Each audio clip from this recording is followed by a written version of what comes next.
Let's talk about China. So by 2014, Facebook had reached 1.3 billion active monthly users. And as we've discussed, it's a company. The goal is to grow, to increase shareholder value. And the way to do that, it became clear, was to get to more countries, including some countries that are hostile to the very things that Facebook's mission is about: connectivity, transparency. These are countries that are hostile to basic liberties and of course, human rights. And here's what you write. You say, I watched hopelessly as they sucked up to authoritarian regimes like China's and casually misled the public. Tell us about what you mean by that, and then we're going to get into some of the details of China. Sure. So the standard line that the company has always given is that they were studying and learning China. The Chinese market today, to Meta, is worth $18 billion. If you look at their most recent 10K filing, which is, they say the Chinese market is worth $18 billion. 2 years ago, that was $7 billion. So this company, its current valuation and its future growth are both completely dependent on China. And for some reason being that the company has not been upfront about its operations, people don't understand that. And if they don't understand that, they don't understand the trade-offs and the actual orientation of the company. And they've done a wonderful job of letting this idea that they have no engagement in China take hold when that's not the truth. Okay. In 2014, and this email is included in the book, Mark sends an email, Zuckerberg, explaining what he views as the company's 3-year plan to have Facebook fully operational in China. And here's just part of what that email said. I wanted to provide some context on why I believe it is time to take this more seriously. In our mission to connect the world, there have always been a few difficult problems we've always said we'd get to eventually. Connecting those who can't afford the internet, building satellites for those who don't have any connectivity, and connecting countries where we're blocked, like China. We've now made progress on every single other major problem, and the last one on the list is China. By the end of year 3, we should have hopefully built the relationships that would enable Facebook to operate in China as well. And you say that there's a lot that's missing in Mark's email. Things like acknowledgement of the moral complexity, this is you, of working in an authoritarian country. There's no question in Mark's email of should we operate in China or how do we manage the inevitable moral dilemmas that are sure to come. China is, in Mark's eyes, just the end of a to-do list. Help us get into the mind of Mark Zuckerberg at the time. Do you think that it's just naivete? Do you think that it's callousness? How do you understand the psychology of the person that is writing this email for the 3-year plan in China? Because I don't think Facebook is at all unique in this regard. I think that there are many, many, many companies throughout Silicon Valley and certainly throughout America that are writing similar things at the time. Take us into their mindset. How do you understand why what's missing from that email is missing? So the way that I experienced Mark was that he looks at the world as if it's a board game, like it's a game of Risk, as if he's an emperor of a board game and there's this giant piece missing. And it becomes his white whale. It becomes the one thing that he hasn't been able to make work and the one thing that he knows would fundamentally change the trajectory of his business.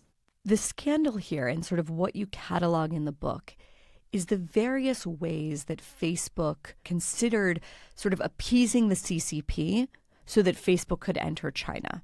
There are a lot of details in the book, some of which are, frankly, a little bit labyrinthine, so people should read it. But let me try and summarize the key points. You allege that Facebook was willing to store user data in China. You allege that they were willing to hand over this data to the CCP, including for users in Hong Kong, which was not under Chinese control at the time.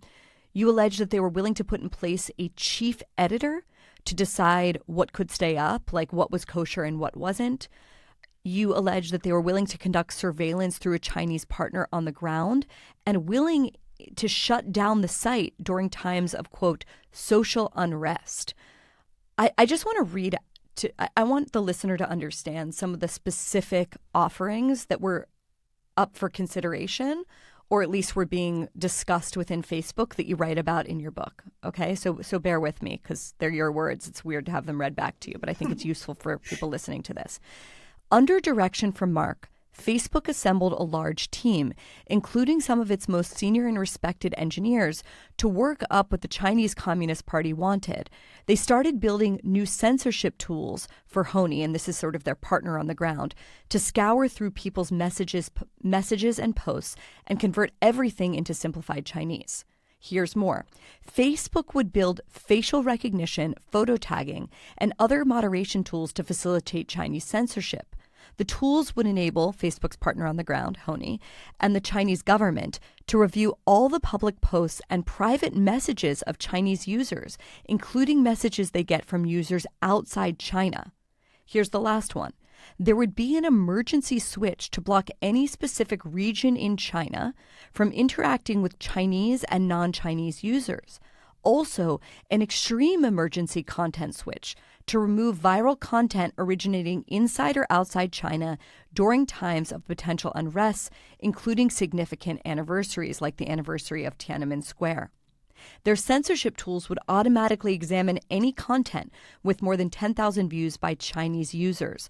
Once this virality counter got built, the documents say that Facebook deployed it in Hong Kong and Taiwan, where it's been running on every post. So what you're essentially describing here is like a scenario where Facebook is actively building censorship tools tailored to the demands of the CCP. Right. And even more to the point, the CCP were testing Facebook on these tools. So, when any other government, including the US government, would say, hey, how does facial recognition work? Or how does photo tagging work? I would have these conversations with other governments, would say, look, we can't tell you that. That's information that's only for us. Like, we're not going to sit you down and explain to you how Facebook Live works or how photo tagging works. And yet, for the CCP, there were these detailed briefings showing how the technology worked, having testing of it to make sure it met their censorship specifications. And beyond that, there were sort of general briefings on AI or infrastructure, the sort of things that would never be provided to any other government. Are you suggesting that the CCP could sort of use these tools on non-Facebook products, or simply that Facebook was sort of being very open kimono with the Chinese government? I mean, they were explaining exactly how this technology worked, which was being built in a white glove service for the CCP. How many people inside Facebook knew about the development of these kinds of tools, or knew about the kind of dialogue that was happening between the CCP and Facebook?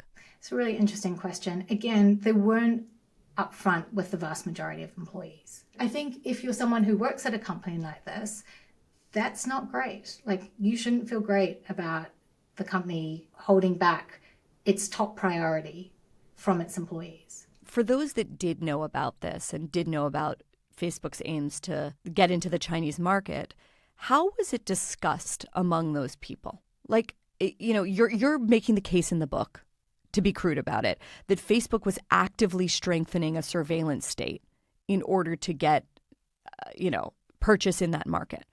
But presumably that's not the way it was being talked about. How was it being justified and discussed?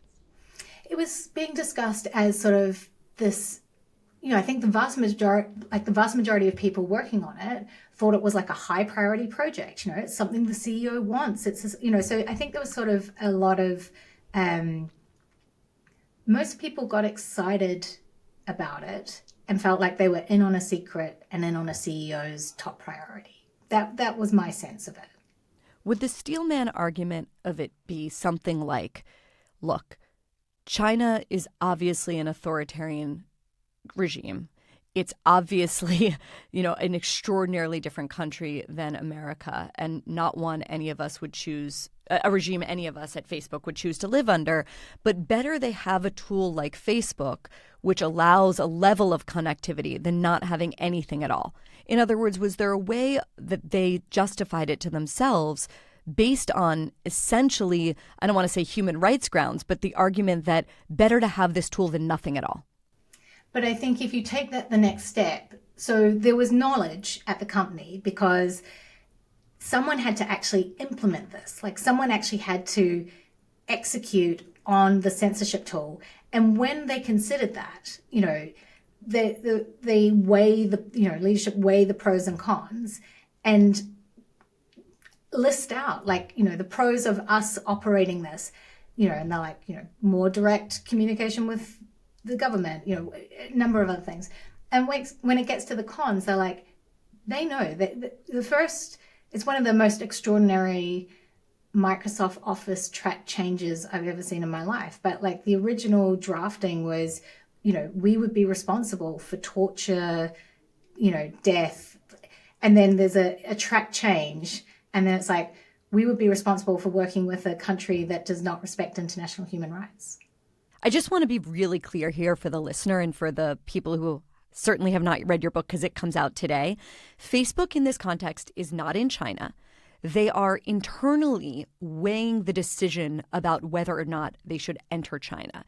And so the document you're referring to is a document you come across where Facebook's China team is basically talking out loud to themselves. They're weighing the pros and cons of what it would mean for Facebook to do the surveillance on behalf of China themselves. And one of the cons that's listed in that document is, quote, Facebook employees will be responsible for user data responses that could lead to death, torture, and incarceration. Okay, so I just want to put that in full context for the listener. You're saying that this line in a later edit, or perhaps the final edit of this document, that it changes and it becomes something much more anodyne. It then says, quote, Facebook employees will be responsible for directly responding to requests for data from a government that does not respect international standards for human rights. Far less incendiary, obviously, than talking about torture and death. When, it's easy to have sort of, as you were putting it to me, the sort of benign view of okay, let's do what governments need. But there are actual real world consequences to that.